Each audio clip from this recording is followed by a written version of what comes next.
no extraordinary items. So I will just let the Mayor gather his breath as I move on to item 7, which of course is the mayoral proposal for the annual budget 2020. I'd like to remind members that of course you've had 2 opportunities to input and ask questions and request any amendments, and none have been received. So, Your Worship, I'll hand the floor over to you. Thank you. Thank you very much, Madam Chair, and can I just add my acknowledgement of the sad events at Whakaari White Island today. I'm sure all of our thoughts are with the family and friends of those who have lost their lives, those who have in hospital with serious injuries, and we think about the Kiwis and we think about the international visitors who have been affected by this, and whatever the final figure might be, it is a huge tragedy for New Zealand as well as those who lost their lives. Thank you very much, Madam Chair, and while I've gone through with councillors the proposals in the mayoral statement in a workshop, this is the first time that we have done this publicly. So I want to reiterate some of the key points behind what I'm proposing for the budget 2021. And I want to begin really by talking about the context for setting the budget this year. And the context is that we are in the fastest phase of growth that our country and this city has seen. The numbers may have come slightly back from the peak a year or 2 years ago, but we're still adding a city the size of Tauranga every 3 years. And that means that there has to be a real emphasis on infrastructure.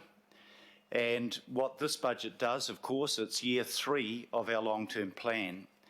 And in our long-term plan, we put aside $26 billion of expenditure in capital infrastructure, and that is reflected in this budget. The $2.7 billion in this budget, if you look at the mayoral proposal, you see how that compares with just a couple of years ago. It's up $1 billion. It's up by more than a third. And that infrastructure investment is critically important. If you look at the level of assets that we have as a council, it's now in excess of $53 billion. And that's fantastic. It's like having when you own a home, you look at the asset value of that home. But of course, owning an asset also involves costs of maintenance and it involves costs of depreciation.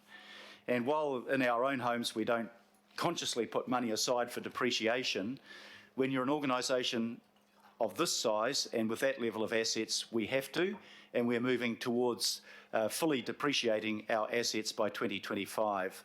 So that means more money set aside for future needs and more money that we are spending right now on the maintenance of those assets.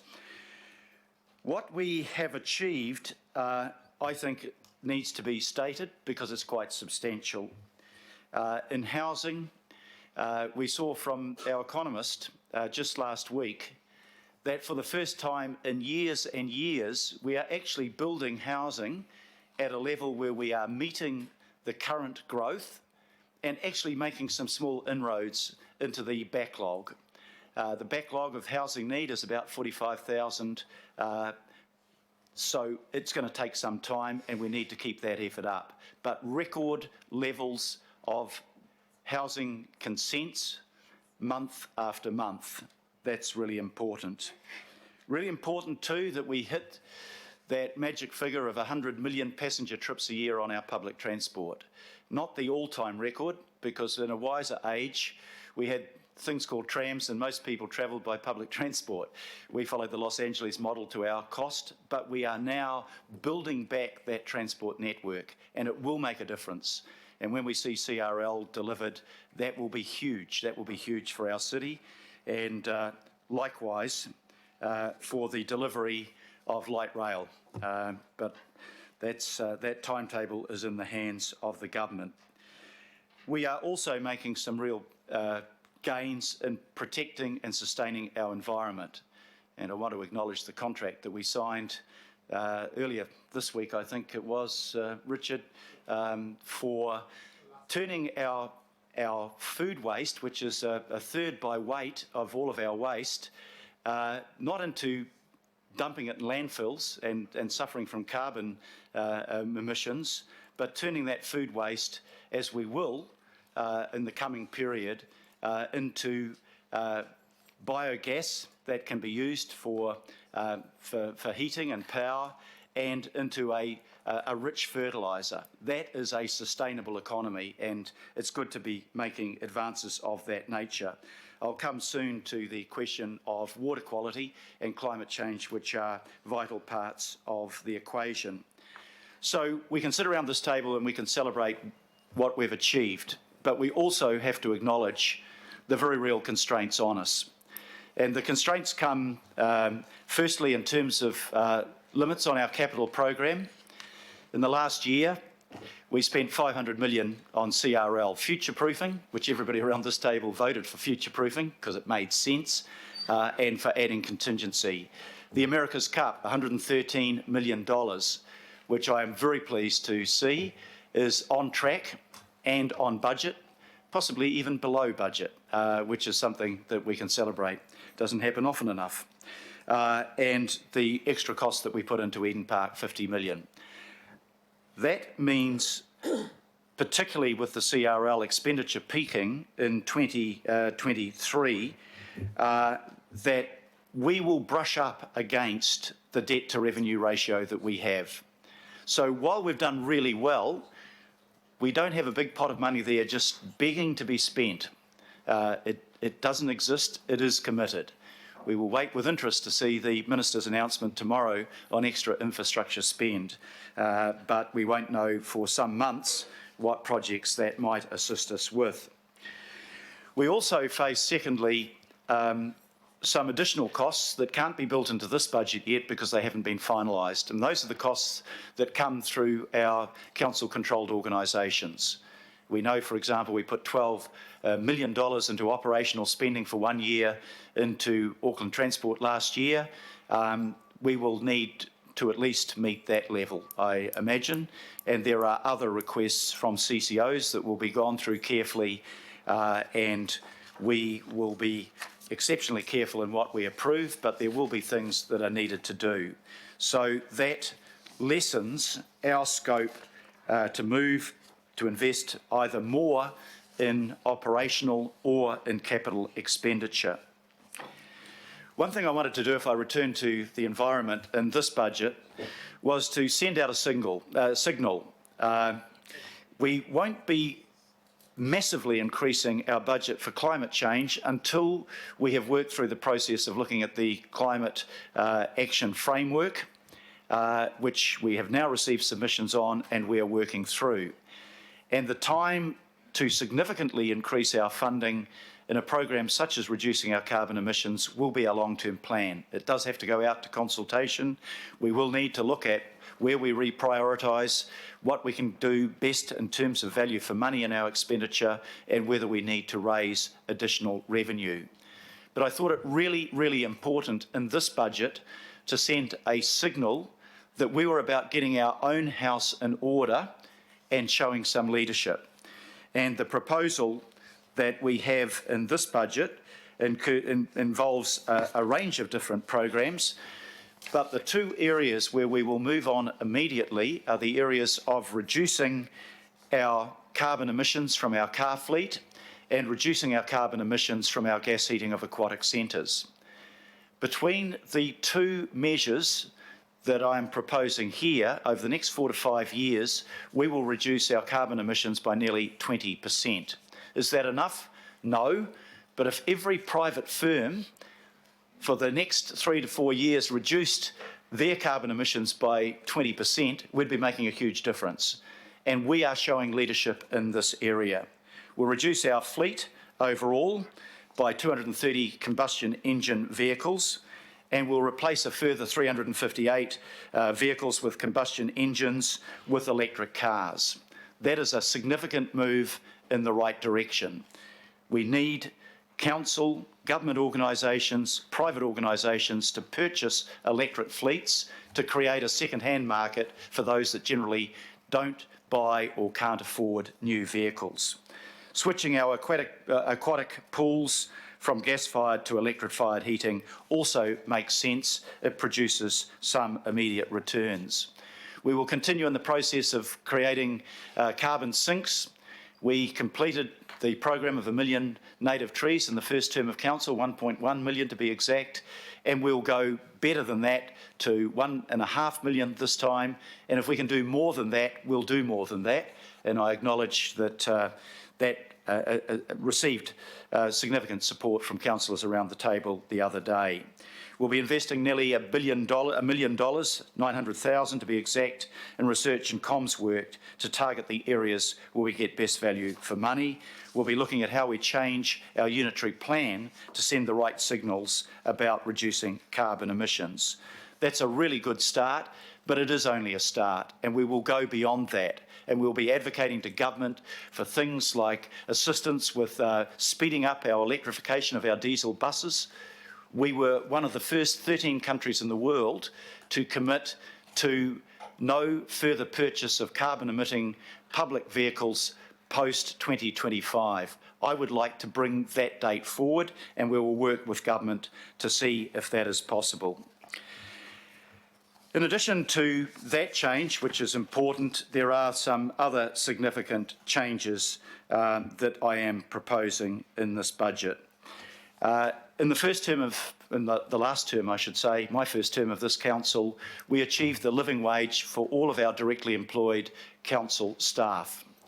That made us one of the biggest living wage employers in this country. And we should be proud of the fact of our commitment to our staff members, having a wage that they can reasonably support their family and give them a decent life on.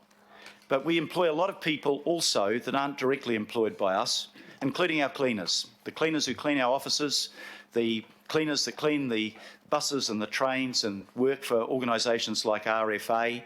And my proposal in this budget is to extend the living wage to all cleaners across council and CCOs, which when fully implemented will cost $3.9 million. For those remaining staff that are not employed by us but effectively work for us, I am asking council officers to put together the numbers, the locations and the cost of extending the living wage to them. And when we know that cost, we will know how we can embark on a program to finalise the living wage for all of those who are effectively working for council. We will continue to work in the area of homelessness, and I know that is an important issue for most councillors around this table. We don't provide the houses. That would run into, just to make a small difference, we'd be spending hundreds and hundreds of millions of dollars. The government is funded to provide housing. We will advocate for social housing for our city. We will try to extend our Haumaru housing, and the first 40 in terms of the Wilshire block is a good advance, and we'll see if we can go beyond that. But we have been able, through Housing First and through our other partnerships, to house over 1,000 people in just 2.5 years, and we want to continue on that process so that we make real inroads into homelessness in our city. A further area that we have discussed around this council table is how can we encourage more people to use public transport where fees, the cost of public transport might be a barrier. We have extended free weekend travel to our kids, and that came at a reasonably modest cost, and we've seen a huge increase in young people under 16 using that transport on the weekends when we have surplus capacity. My proposal is to pick up the next point on our agenda, which is to increase the subsidy on all school-aged children during weekdays to 50%, and that will be deliverable for $4.13 million a year. So those are significant changes that are important in terms of what we're proposing to do. The rate increase, and it's always interesting to do a media conference, because half of the questions are, why are you putting the rates up by so much? And the other half of the questions are, why don't you spend more money?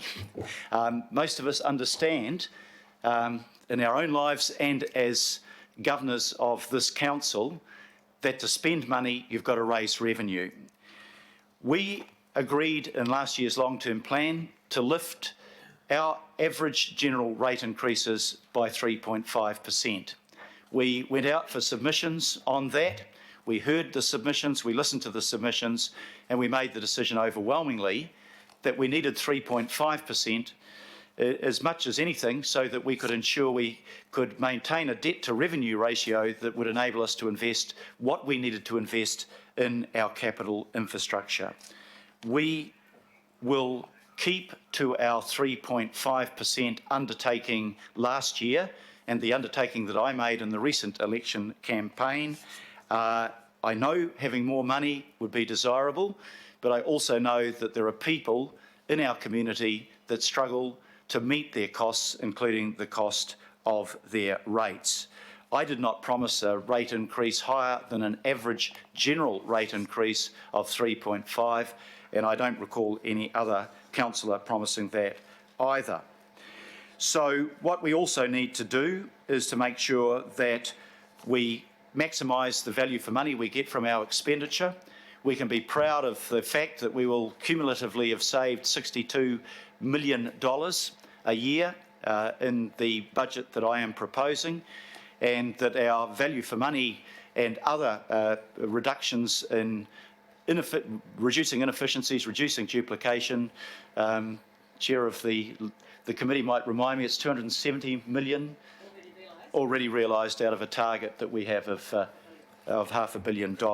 So I think when your constituents say, are you searching for value for money from the money that we contribute to you, you can look them in the eye and say, yes, we've done more than any other council in this country in following Section 17A, actively searching for efficiencies, not by slash and burn, but by finding better ways of doing things and delivering more services because we get that better value for money.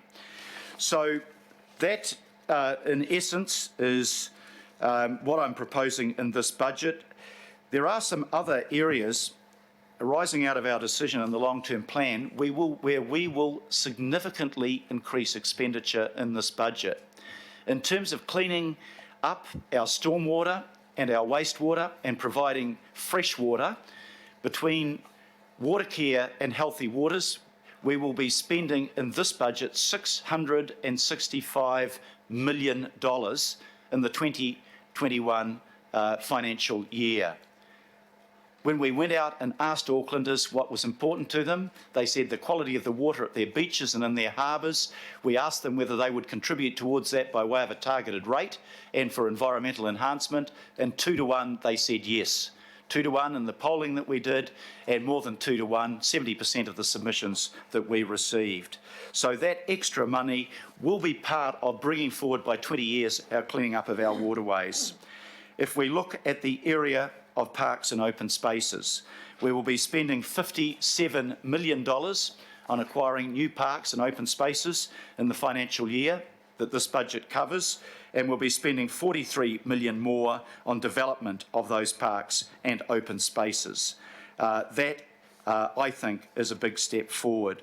We will continue with the changes that we're making to reduce illegal dumping and to improve our dealing with waste and waste minimisation. We will invest heavily in 2021, which is going to be a spectacular year for the city. We start with the Prada Cup in January. Te Matatini will be the biggest Maori cultural event in this nation and probably in the nation's history. That will be really great, right between the Prada Cup and America's Cup. We go on with the Women's World Cricket and Football Cups, the Men's International Championship for softball.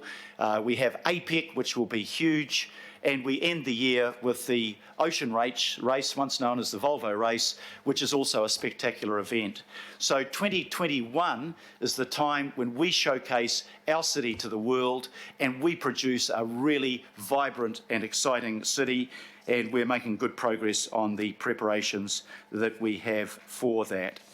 So I want also to acknowledge that we are working to achieve improved outcome for Māori, and you'll see in the budget provision there and the upgrading of Marae, but also in the areas vital to Māori, housing.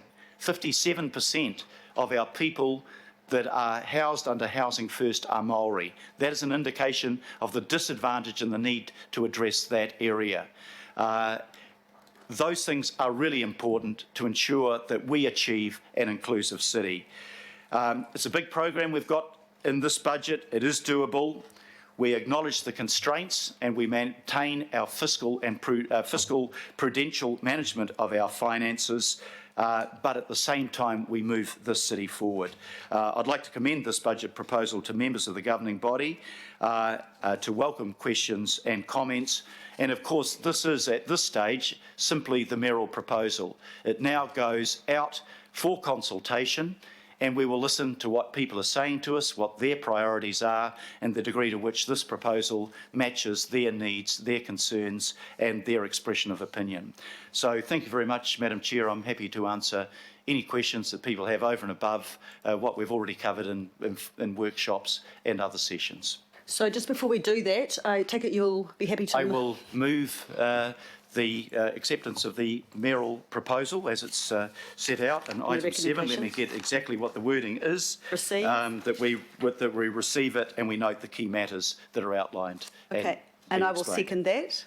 So then we'll move over to questions and comments. I'll put them both together because, as I mentioned at the very beginning, that we've had our chance really to do that both verbally and in writing. So, Councillor Henderson. Thank you, Mr. Mayor and Madam Chair. I want to just praise quickly the proposal going out. I can see it personally as positive steps towards climate leadership. I'm also particularly in favour of the living wage position there. It always struck me as a local board chair that we would have our meetings and we'd do all this cool, grand stuff in this amazing room, and then the cleaners would come in and clean, and then they'd go home and they're doing it tough. So I'm glad that we can make a difference for those workers. I also like that there are no shocks or surprises in this proposal. This has been broadly signalled both through the LTP process, through last term, and through the election period. So there should be nothing in here that's particularly surprising to us. I think the proposal for waste is a good one, and it makes this more equitable across the city. I note in paragraph 7 of the report where it starts, the average cost is the same or lower, essentially, as other parts of the city. I've actually seen figures that I want to draw my colleagues' attention to, that actually this change makes it more equitable and ratepayers are paying roughly the same, be it through your tags or through your targeted rate, which indicates that we're actually moving towards a fairer system for all of Auckland. I also point out the proposed rates increase here. This compares favourably with other rates increases proposed in other cities in New Zealand, were either the lowest or the second lowest, I can't remember which. But we're doing more with less, and I think this is a really good proposal.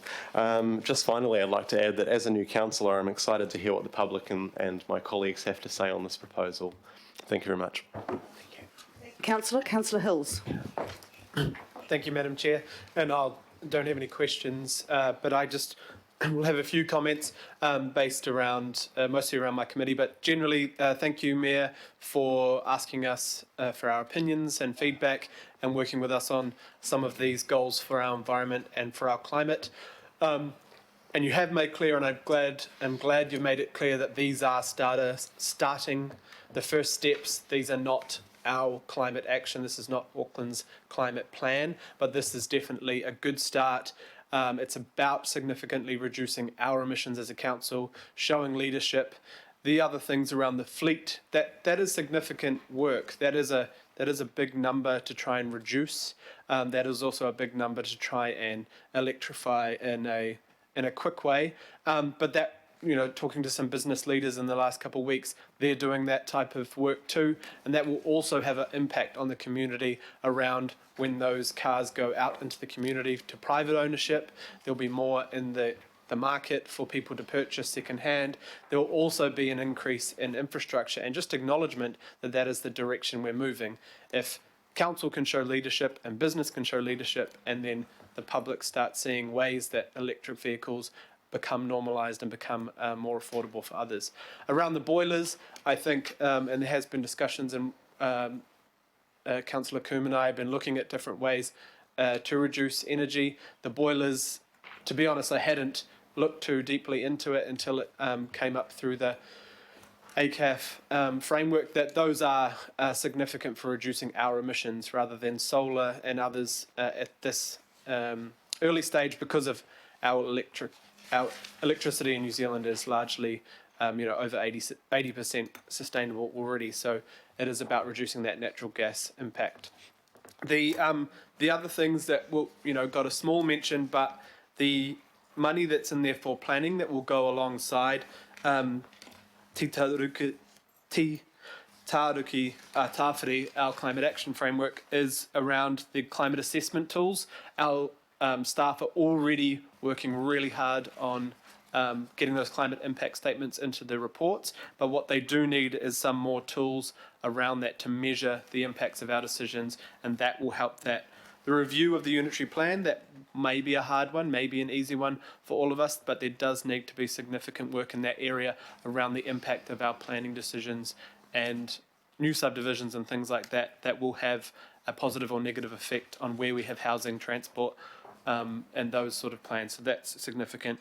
The natural hazard and risk assessment, funding, economic impacts of climate change, the Māori word view, and that'll be led by the Kaitiaki Forum. Those are extremely important threads to be within the climate action framework. And we know it's not all about money, but this money will help that work to be done when we get the report back in early next year on what the community have said and what we need to get there. So it's a climate emergency. I wish we were moving much faster. I wish we did have larger budgets. I wish it was the 10-year budget year this year, but it's not. So I understand that this is a really good first step, and we need to show leadership in many ways. I think this is it, but I want to make sure and make it very clear that this is not our action on climate. This is just our first step, and it's a good first step, as well as all the other work that has already been going on. The other thing is that this will be the third year of the natural environment and water quality targeted rates. I think it's very clear in our communities how much of a massive difference that's making in our communities, and we will see that really ramp up. The amount of things that are going on to improve our water quality and our natural environment is pretty fantastic, and Auckland is, and that's your leadership and the Mayor, our leadership around this table, but also Auckland is saying they are keen to pay a little bit more to help address these issues. So definitely positive about the direction of this budget, and thank you, Madam Chair and Deputy, for your work on this in quite a quick session after the election too. So thank you. Thank you. I've got no one on the list for any. Councillor Darby. Just a question on a budget that might come back to us, and probably for Matthew.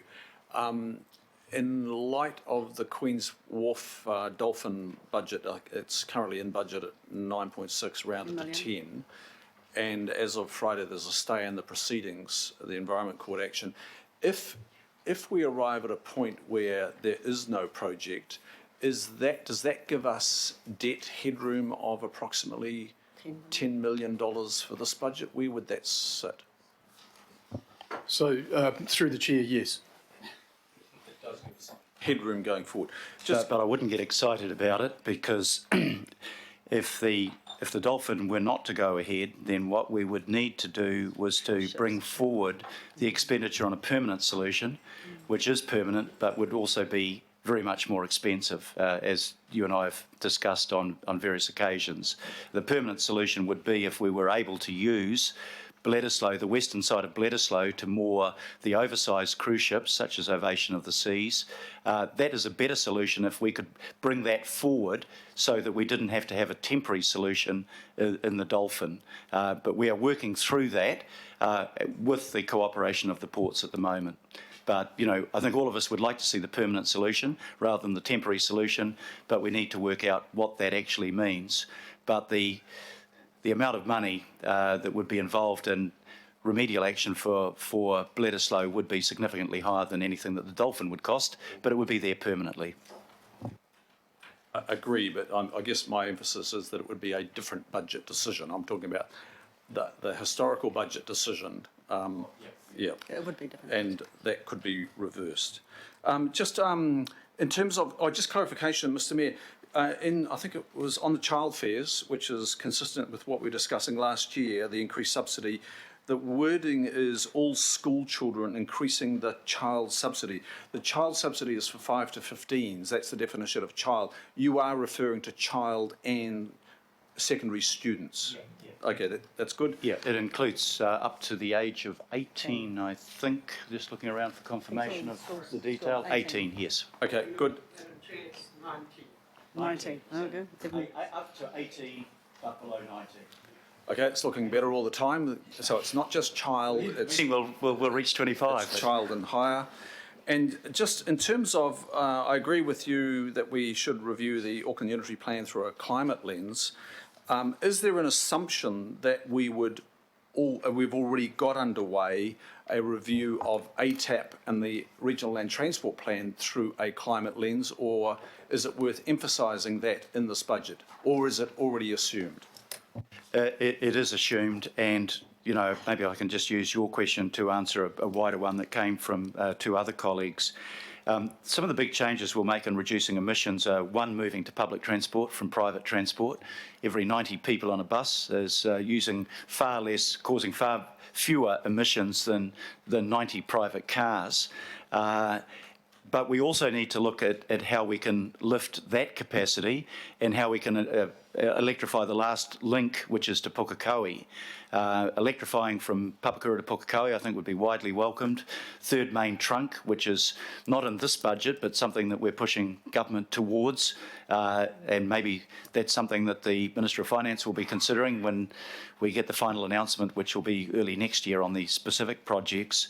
That's important. The other work that planning has been doing on this council around intensification, I think you and I have shared the figures that 25% of our new housing consents within 1.5 kilometres of a major arterial route, and encouraging cycling and walking. All of those things will have fundamental and long-term impacts on climate change. And when we argue for public transport, it's one, to reduce congestion, but it's two, to reduce carbon emissions, and you're absolutely right to emphasise that point. It's good to get the confirmation that ATAP and RLTP is assumed as being reviewed through a climate lens. Thank you. Thank you. Councillor Walker. Just got a few questions. First off, just around the decarbonisation of the fleet and the change to electric vehicles. That's great. And I see here that it's mentioned that you're going to be doing a technology review in 2022, and that's fine. But my question is, are we going to be expanding the in-house charging facilities for the fleet? Because we need instant commitment to that. Is that happening? Yeah, And do we have budget for it? That will be happening, and I'm mindful of the fact, Councillor, that your electric charger was taken and put over on Great Barrier. My apologies for that. But no, of course, with the electrification of the fleet, built into that is that we need the facilities by which we can charge the fleet. Okay. The other question I've got is just around the food waste initiative, and I'm supportive of that initiative. Having said that, in instances where it's actually more cost effective for the council to have people dealing with their food scraps at home through composting and worm bins and by communities, are we looking at some form of much more effective subsidy? Because those initiatives can save us money, that is, they are cost effective. So are we actively looking at that? Because that would save us money. Yeah, I think about 50% of those that are using, of people currently are doing their composting that would be using the service. 50% aren't. And of course, none of us use compost for bones and meat. Well, most of us don't for meat and none of us for bones. So the new system will be far more effective. But what are we doing to encourage that? I'm sure you've done this already, and that's you go to any Enviro school around and you just see how the kids are really involved in Meadowbank School, the chair and I went to a while back. Our kids are growing up with a far healthier attitude towards sustainability than this current generation. But I'm still appalled that more than a third of our waste to landfill is food scraps at the moment. And the announcement that was made this week means that instead of putting food scraps into landfill and causing carbon emissions, we're capturing the gas for biofuel and we're capturing the enriched fertiliser that we can use around the city as well. And I know you're a keen advocate of those. I think the question I'm putting is, are we going to look at arguably a more market-driven facility for food waste as it goes to commercial premises but also residences, so that where somebody is doing something more cost-effective, and I'll repeat it, saving us money because it's far cheaper for us to have somebody using their worm farm at home, which, by the way, can process meat, shells, animal related products, because worms are omnivorous. Anyway, that's just a side issue. In that instance, can we not encourage that and actively look at that? Because as it stands, somebody that's doing something themselves is actually being penalised because they're having to pay for the food waste facility. So I just put that out there. I'll just get Parul to come up and she might like to comment on that, Councillor. Kia ora. So through the current programs that we have, we do encourage a lot of that already. And it is one of the 4 pillars in terms of looking at reduction of food waste production in the first place. So actually having programs and campaigns in terms of educating communities as to how do you not produce the food waste in the first place. So that's around reduction. But then if you do have it, can you actually do something else with it in terms of donation, supporting organizations like Kiwi Harvest? And then third layer is actually composting on site. And we do have current subsidies for people who do our composting courses to be able to buy the bins. So there is that scheme already in place. And then we're looking at families that are not able to do any of that, and then the collection system comes in. And also with the current, the recent announcement, that facility will look at getting in commercial tonnage as well. So that's not a facility just for residential. It is encouraging commercial food waste to be diverted as well. Thank you, Parul. Councillor Cooper. Oh, sorry, Councillor. The other question I've got is just around the cost of the CCO review. That's the Council Controlled Organisation review. I'm assuming that that cost is being met within existing budgets because it's not mentioned in here. Yeah, no, it isn't, and I did mention it in workshops. It's I think it'll be probably closer to 800,000 than 500,000. That will come out of our budget, but I think, as you agreed the other day, it will be money well spent.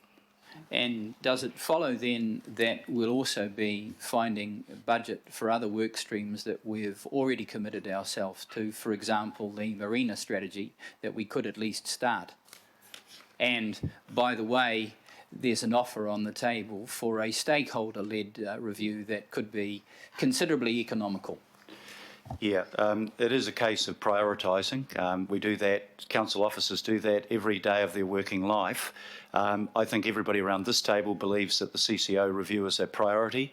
On the marina review, I foreshadowed that we'll need to have a further discussion on progress towards that at a planning committee meeting, probably early in the new year, to determine how we can most effectively progress that, what the questions are that need to be answered, and whether that requires an enormous expenditure or whether we can do that more effectively and efficiently. Because, you know, I'm not sure myself, just speaking for myself, that spending a huge sum of money on getting answers to what we probably already know what some of what the answers to some of those questions are will be, but that will be a decision of the planning committee as to how it proceeds in that area. Thank you. I think the issue around that we've resolved. It needs to happen. how much it costs and when it has to happen needs to go through planning, and we will be doing that. Councillor Cooper and Councillor Newman. Thank you, Madam Chair. And Mayor, I do commend your plan this year. Just a question and a concern about item 9 around the $4.3 million increase to the subsidy for child fares. And I would not normally ask this, I guess, but with bus strikes, because the drivers are not being paid adequately and they can't, the companies can't attract drivers. They're working really long hours. Would this 4.13 million have been better to be speaking to our bus contracts and support them in that way? Because whatever way, I mean, in this climate, there's 4.3, we're saying, oh, you don't, that's 4.13 million that the bus companies don't get as fare box recovery, as income, which means it's even more difficult for them to put the wages up. And I just wonder if there's been any joined up thinking about that. Yeah, the cost of the 4.13 would be small. I mean, small compared to even the decisions that we've already taken in the we have to under statute, and we should, because it's the right thing to do in terms of giving bus drivers reasonable breaks. That, from memory, I'm only working from memory, is about $8 million. The cost of paying drivers at a rate that ensures recruitment and retention at the levels we will need will also be considerably higher than the sum of money. That is currently being addressed, as I understand from Auckland Transport, in a memorandum of understanding between Ministry of Transport, local governments across the country, bus companies across the country, and the drivers' unions. There is the MOU will address how we can bring bus drivers' wages and conditions to a level that makes it an attractive occupation and meets our need and is fair to those concerned. I have a certain degree of sympathy for our bus drivers. I wouldn't like the responsibility of that they have for the wage that they get. That's my personal view. And I think the split shifters makes life really difficult. But there is an MOU set up to tackle those problems involving government and council, because councils, not just us, but around the country, because it's a joint decision on funding that, and the employer and the union. And I hope that that environment, that arena, is the one in which we can get a long-term solution. At the moment, the bus strike is about a 2-year collective agreement. It's an industrial action. We need to look beyond that short-term collective agreement to what may be required longer term to make this an attractive profession for people and to ensure that we will be able to recruit the people we need in the industry. Yeah, and Madam Chair, I hope, Mr Mayor, that you are advocating for government that their share of the subsidy to meet their climate change goals is increased, because our ratepayers can't keep subsidising at higher and higher levels. Thank you. I'm always advocating to government and saying too, when they decide on a capital program, like spending $10 billion, what's the opportunity cost in other capital programs that might need to be put in place? No reference to anything in specific in the media at the moment. Councillor Newman. Thank you. I have a question for you, Your Worship, but also a question I think that Pearl could probably address. If we're to read that the changes to ATAP are to be considered in the context of the climate emergency lens, are we to read that that will inform the long-term plan, and if so, that the timing of that will start next year, which is fine. On that time frame, are we to foreshadow that we'll be looking at the changes to the Auckland Unitary Plan at the same time? Because I would assume that we would need to address planning and the ATAP infrastructure rollout, or the planning for the infrastructure rollout concurrently. So could you address that first? Yeah, I think there is very clearly an interconnection between those things. And with ATAP, when we look to renegotiate that, we will be looking at those twin objectives. Carbon emissions, we unanimously signed up to the climate emergency declaration. So there's nobody around this table that doubts the importance of that. And equally, every Aucklander will tell you that one of the banes of their life is traffic congestion. And you can solve both problems with a public transport system and and encouraging active modes of transportation and intensifying the housing around those arterial routes. This will probably be one of the biggest changes in culture in this city, in our country, in our lifetime, that we've moved away from the concept of relying on the private car, driving out to the suburban section down a motorway. That's yesterday's world. Tomorrow's world will still obviously be reliant on cars, but we are trying to provide transport choice for people, and transport choice that reduces the congestion on the roads and that reduces our emissions. And we need to look at our unitary plan through those eyes, and we are getting a reviewer to do that work, and that work will happen, I understand, at the same time. But if any officer has a contrary view on that, please let me know. I presume that's what's going to happen. Makes sense. Yep. Okay, and you had a question for Parul, if we can ask Parul. A follow-up on that. Look, I support what you've just said because I want to entrench the quality compact city, and that really starts with defending the unitary plan and making changes to give effect to a world where we reduce our climate footprint. If we are to be defending the regional policy statement provision of the Auckland Unitary Plan and achieving the compactness set out in that plan, I take it that we will be strongly defending against any attempt by central government changes to the rural-urban boundary. I see a threat to the Auckland Unitary Plan coming not from Auckland but from Wellington, and I want to have an assurance that when we are in discussions with central government that we are defending the rural-urban boundary because we can't simply sprawl to accommodate a housing objective when we need to be addressing the requirement to tackle climate change. Yeah, I think it's fair to say that the comments by the Minister of Transport in a former role were consistently in favour of a more compact city, though he had a view on the rural-urban boundary that differs from many of us around the table. What I said in a number of 2 election campaigns now is that we need to move up and out.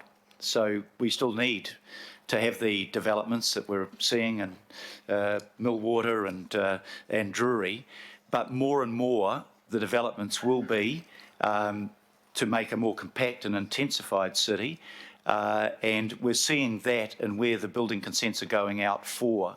But I've always held to the position if we're to solve our housing crisis, and I said in my introductory comments that I thought we're making some significant progress in that regard, that within the rural-urban boundary we will still have greenfield developments. We won't do it all with intensification, and you will know, Councillor, as I know, that there is still in sections of the city some real resistance to intensification. And, you know, we want to see intensification happen where it's sensible to happen and where it needs to happen. And that will be a decision for councillors around this table to resist pressures, not so much from central government, but from people within our local community who say, hey, intensification, but not in my backyard, thank you. Okay, well, it'll be an interesting discussion, Your Worship. It will be. Parul, look, the question that I had for you, I just wonder if we're a little bit back to front on the rollout of the food waste diversion scheme. So we introduced we have a contract for supply, but what happens if we don't get the community buy-in for the rollout of the food waste bucket beyond where it's currently operating, Papakura and a small number of properties in North Shore? What happens if we don't get the buy-in from people who don't wish to divert from the use of their incinerators to the food scraps bucket, who wish to continue with a local option, the decentralised option, and they don't wish to divert from the current schemes to a scheme so as to sustain the centralised model? What happens then? Through you, Madam Chair, we have been consulting on the introduction of a food scraps collection for a very long time. So we did it through our first waste plan in 2010 and then in 2018 as well, and through the long-term plan process as well. And the feedback from that has been positive and supportive of the service. And based on that, we went ahead and did the procurement for the actual processing plant. So there has been commitment from committee and from council to do this, and we've had the backing from the community on it. Since we've announced the processing plant, we've had a lot of positive media as well and social media support as well. Yeah, Facebook likes is not quite what I'm aiming at, because there has been quite a lot of positive support, but it has been a contentious debate. When we had the waste management minimisation plan consultation, there was a lot of feedback at that stage for as well as against, because a lot of people wanted their local food worm farms and composting and incinerators and what have you. We still have to go through the issue of the consultation around a new, well, $68 per annum target rate, whatever it is, for the bucket. We still have to get that over the line. We're not there yet. And what happens if we don't get there?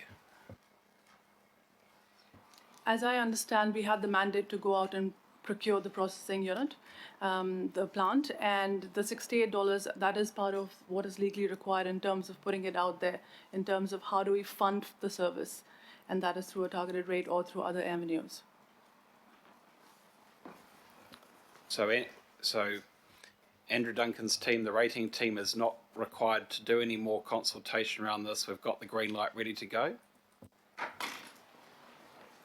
Andrew's, They will need to consult on the targeted rate each They will financial need to year. consult, So, yes. So they do need to consult, and the answer is no. Then what?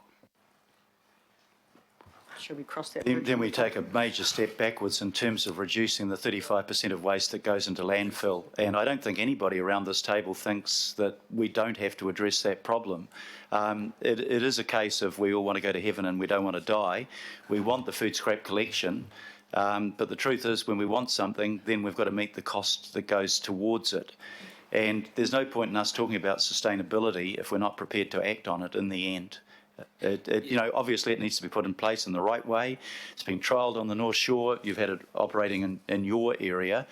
I'm not saying that we don't need to listen to what people are asking of us, but we also need, and this council has passed time and time again that we need to do this.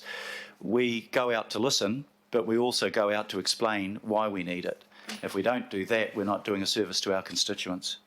I understand the argument. The argument applies, and my constituents are paying for it. The point being that there is a process to go through here, and that process does require that we give consideration to those people in the community who have other options and who wish to pursue other options, who may well wish to pay for this over and above, but some who may not. And the point being that we have to go into that consultation in good faith, understanding that there may be other ideas that people have, or they may wish to have a change to the food waste scheme whereby the food waste scheme also accommodates other forms of waste such as green waste. Yeah, I think all of those things are legitimate things to go out to consultation on, to listen to what people are saying, to ask questions of our officers as to whether this option or that option can be accommodated. That's absolutely what consultation is about. But I think we start, the commonality of where we start is we know that we've got to do something significant to reduce food waste going into landfill, and we have to measure what our proposed actions are against the effectiveness of achieving that objective. So I'm not disagreeing with you, Councillor. I believe that those conversations need to happen, and they're important debates. Thank you. Councillor Casey. I just wanted to correct something the Mayor said about there being a driver's strike. Mr Mayor, the drivers are not on strike. They have been suspended. The 800 drivers have been suspended by the New Zealand Bus Company, and I'm sure he's seen the statement of the unions. both First Union and the Tramways Union, seeking leadership from either the government or this council to end this dispute before Christmas. And there are only 10 days left to Christmas, and 800 drivers will have no wages if it continues. The term I like to use is dispute. No, it's, and equally other people have used the word lockout. I'm told by Auckland Transport, well, I don't think we need to get into the debate actually. No, we don't, Your Worship. What we really need is a resolution to a contract negotiation on a collective agreement, but to also acknowledge that that occurs within the wider approach that we take through the Memorandum of Understanding, that we do want to do something about driver wages and conditions, and that's what is on the agenda for the Memorandum of Understanding with all of the relevant parties around the table. However, my role and my training is not as a conciliator or a mediator or an arbitrator, and I know from central government and local government, if elected officers, representatives jump in, you simply take the burden off both negotiating partners to find an agreement that makes sense, and you impose a third party on that, and that doesn't often help with the solution. It just creates more problems. That's been my personal experience. Thank you for the clarification, Councillor Casey. Councillor Fletcher.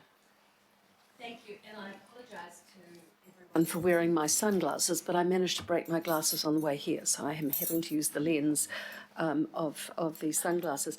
I've got a couple of questions, and it sort of follows on from some of the interrogation that Councillor Newman was giving. We're making assumptions here on matters for consultation.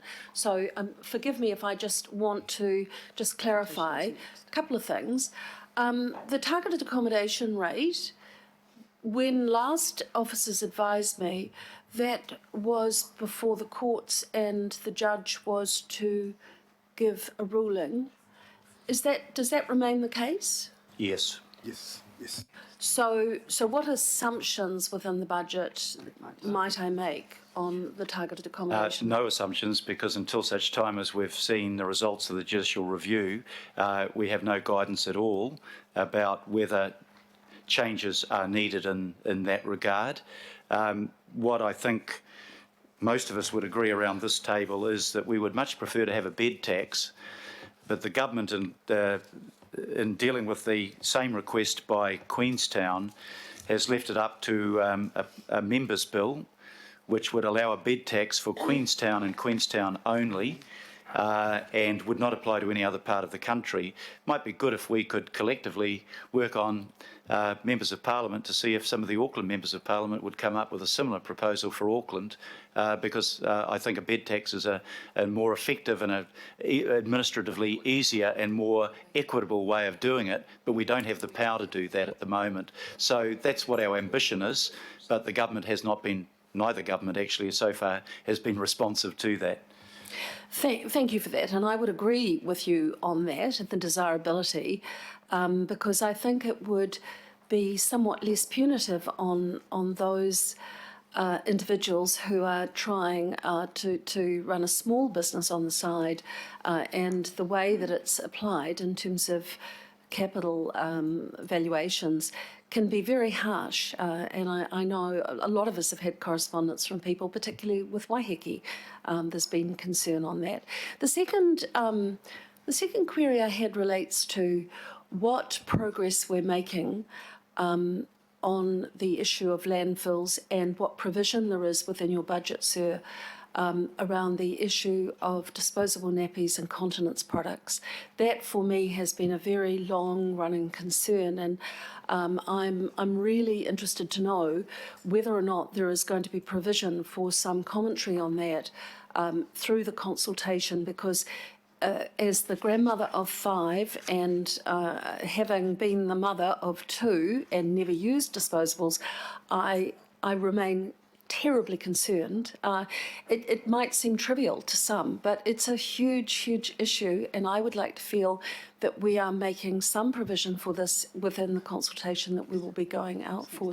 So is it possible to have officers speak to that? I think if we get Parul back up, I'm not an expert and haven't been for some years in disposable napkins. When I was raising my kids, we used the old-fashioned ones. Maybe we'll all go back to that. I can tell you that one of the worst things of when you visit Visy for the recycling is to see tray after tray on their conveyor belt covered in disposable napkins, which in nobody's definition represents a recyclable product. But Parul, you can probably give a more informed answer on this. Through you, Madam Chair, we, again, like the food scraps prevention program, do have programs around reusable nappies, and we work with parents in terms of getting them to understand the implications of disposables and what are the options available for parents in terms of reusables. And again, similar to the food scraps area where we do provide subsidies around bins, we do have starter kits for parents as well. Doing that with parents, we also work with ECEs or institutes where there are children that come to them and try and see if they can start using reusables rather than disposables. And the last level is with the Waste Minimization Fund, the grant that we run, that sees a lot of applications coming through from these organizations to actually substitute the disposables with reusables as well. So there is a bit of a trend in that space. However, parents have to have a balance. Sometimes they go, it's more convenient with the disposables, but I agree they are a growing problem, not just for children, but for older adults as well. I think it's an enormous problem. I'd like to know what initiatives we're looking at for continence products for people with disabilities as well. Are there any initiatives that you can refer to that are incorporated into this budget? As you know, this is not a new issue for me. I've been raising this consistently since 2010.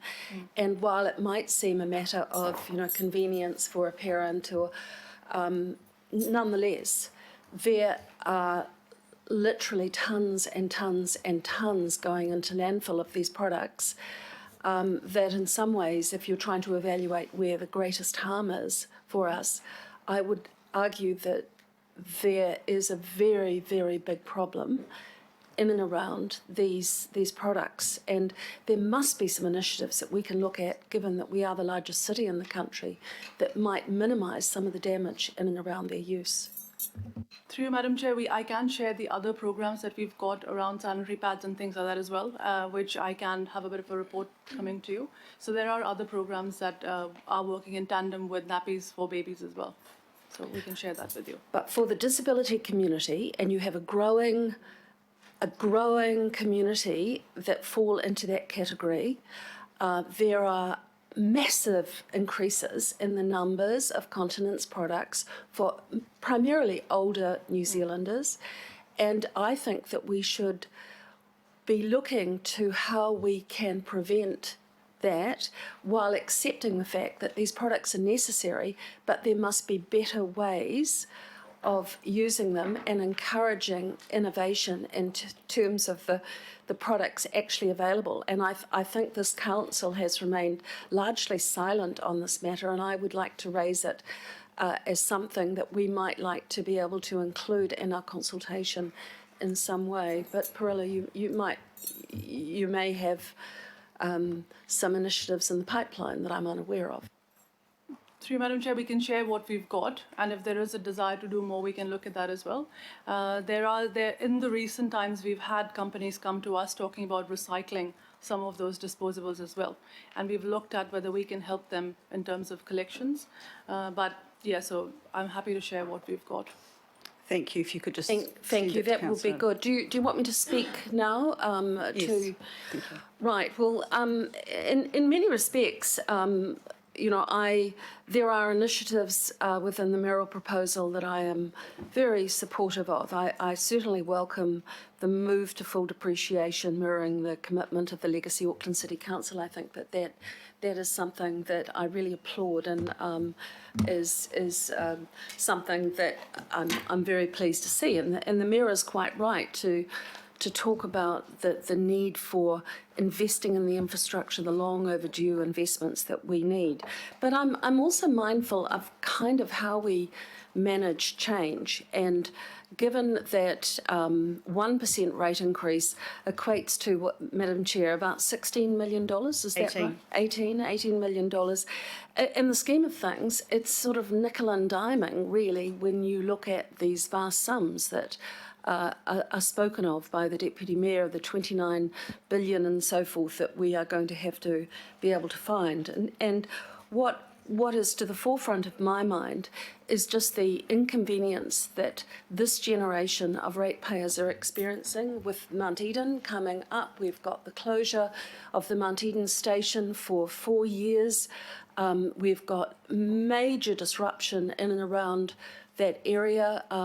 We've seen the disruption in Albert Street, and it's about trying to look at how we can best manage as we build the city and equitably deal with the services that the public do require. And to that end, I'm a bit concerned that we may not be taking into account the pressures on our communities of what, while it may be 18 million that you're adding to the revenue of the council, but what the impact will be because of capital valuation on the rates for those families and those homes where there might be a higher valuation on the house, but there may not be the cash coming in the door. I've also had cause to deeply reflect and suffered some voters' remorse, actually, on what the impact has been on the fuel tax on many families for Auckland. I voted for it probably because I'd seen just the desperate need that we had from the years that I'd sat on the board of Auckland Transport, and I could see that we needed to make some progress. But in many ways, I think the interim transport levy was a fairer form rather than the targeted rate on the petrol and the regional fuel tax, I should say. So I've really regretted my vote on that, and I wondered why that it is that we're not looking at some potential change to that, because it's not just the people in and around my own community that I represent. I've received many submissions from people who are really experiencing intense pressure, and I know that we don't have public transport to all of those areas as yet that we would like to have. And I know that for many people, they do not have the choice of anything but a car to get to their work. So I'm concerned about that today, and I'm concerned that while there are many good initiatives in this budget, and this is the mayor's vision for moving forward as required by statute, I'm uncomfortable with some of the initiatives in this. I have always been uncomfortable with the targeted accommodation rate, and I'm on the record as not supporting a rate increase of this level. So while I very respectfully accept that this is the mayor's proposal, this is the way he wants to cut the cloth, there may be other ways that we could be doing it, and that is the opportunity for the public, I suppose, during the consultation process to go out and put their views forward on what their priorities might be. I'd like to feel that we would have, and perhaps that's a question for officers, if people do make, through the consultation process, commentary on the regional fuel tax, is that something, does that require special consultation, or is that something that could be changed following consultation? Well, let me address it first of all. I've now campaigned through 2 elections on a regional fuel tax. In both occasions, I got an overwhelming mandate. Secondly, if you want to take the regional fuel tax off, you need to explain where the $4.3 billion that we get from that through Aucklanders, but matching funding from central government and support from development contributions come from. Because if you take $4.3 billion out of our transport budget, you would be wiping out almost all new projects. And the interim fuel tax, interim fuel levy, was it equitable? Actually applied to an elderly pensioner that never used the roads at exactly the same level as it did to somebody like me that uses the roads continuously. Applied to big firms at the same levels it applied to people on low income. So I don't accept that the interim transport levy was equitable. And yes, it's fine. If you don't want the 4.3 billion, please explain to me where that money is going to come from. Because you don't magic up money. Somebody pays for it, and the somebody is you and me as ratepayers and taxpayers. But we pay for it because we know you cannot let this city grow into continual deadlock on the roads. We need the money, and there is no, we went through all of the options. This council has many times looked at the options for how you raise the funds. But this raised money in a user pays way. If you drive a car, you contribute towards the cost of that. And that's the way, in my view, that it ought to be. But, you know, we can take all of the taxes off, but then you've got no money to spend on anything.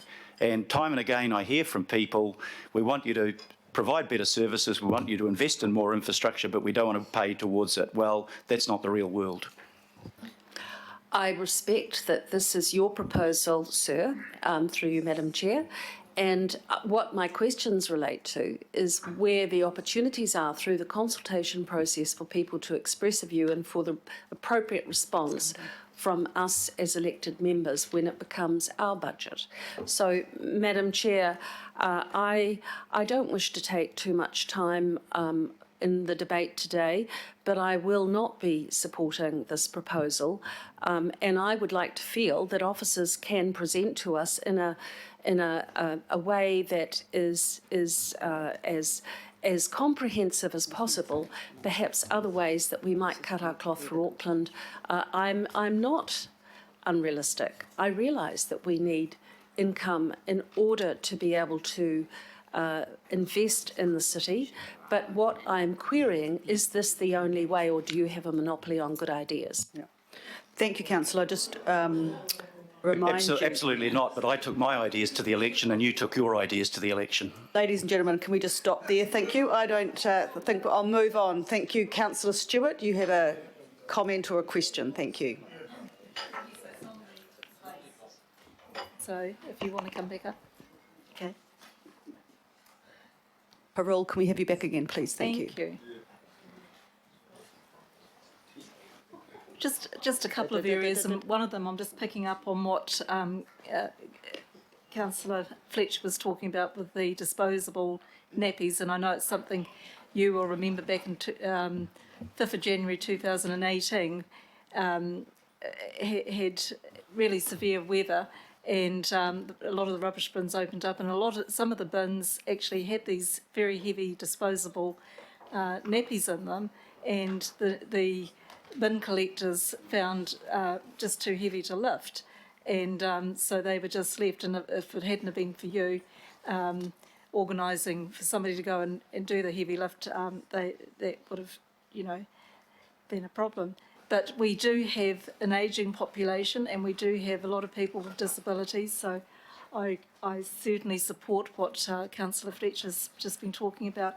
But one of the things, another area that I'm a little bit concerned about is the proposed food scrap collection, and I know that I have discussed it with you before, the size of the bins. Got a few concerns. Health and safety is one of them, and that is that we're going to have these small trucks going around, pick it, they have to do it by hand, they have to go and lift the lid and dump the rubbish.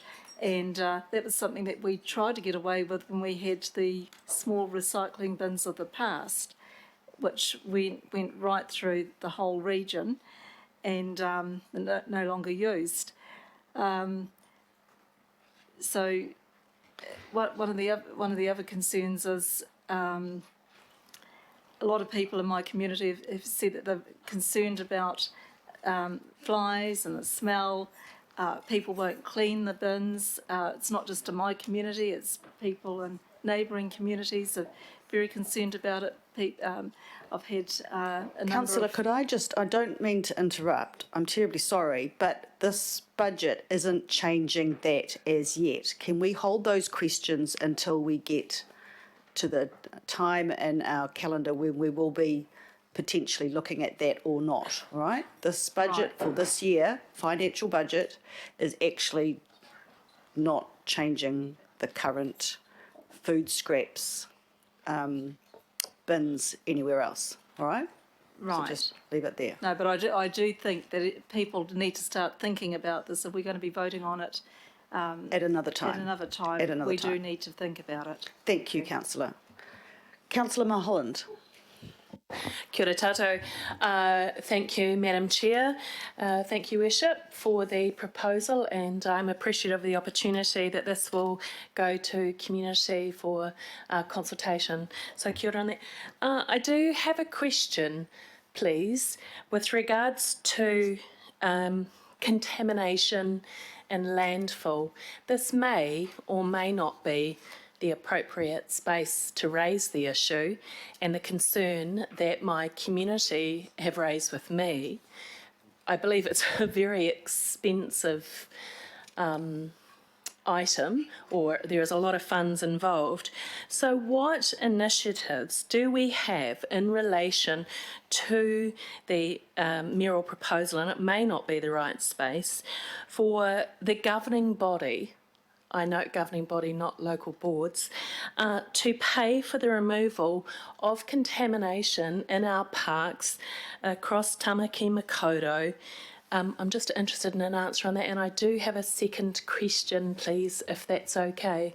Thank you. Kia ora. Thank you, Councillor. I probably need to get somebody with specialist knowledge on that. Normally, I imagine that where there's contamination, particularly where there's a health risk, we carry the cost of that and we remove it as quickly as possible.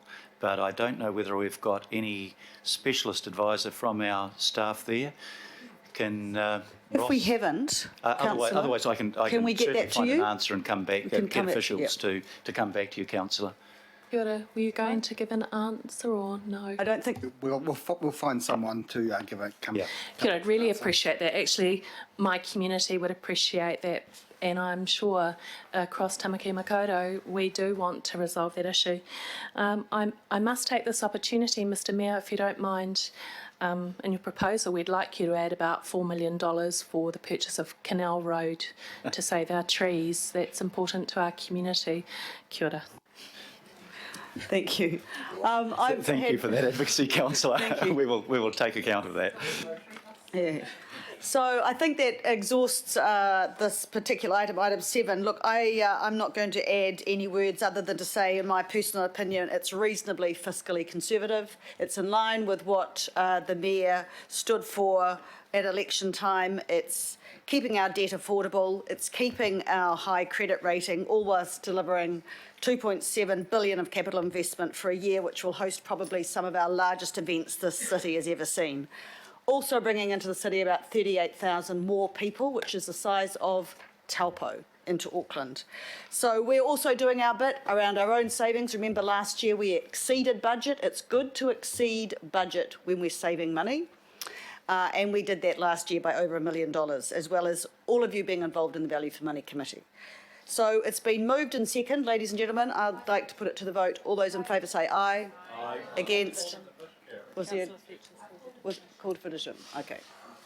A division has been called. I'll ask staff to call for a division. Thank you. Thank you, Madam Chair. A division has been called on the motion that has been on the screen. Mayor Goff. Aye. Councillor Cashmore. Yes. Councillor Bartley. For. Member Blair. Councillor Casey. Yes. Councillor Coombe. Aye. Councillor Cooper. Aye. Councillor Dalton. Councillor Darby. For. Councillor Filipina. Aye. Councillor Fletcher. Councillor Henderson. Aye. Councillor Hills. Aye, of course. Councillor Mulholland. Aye. Councillor Newman. Councillor Sayers. Councillor Stewart. Member Taipari. Councillor Walker. Councillor Watson. Councillor Simpson. It's carried.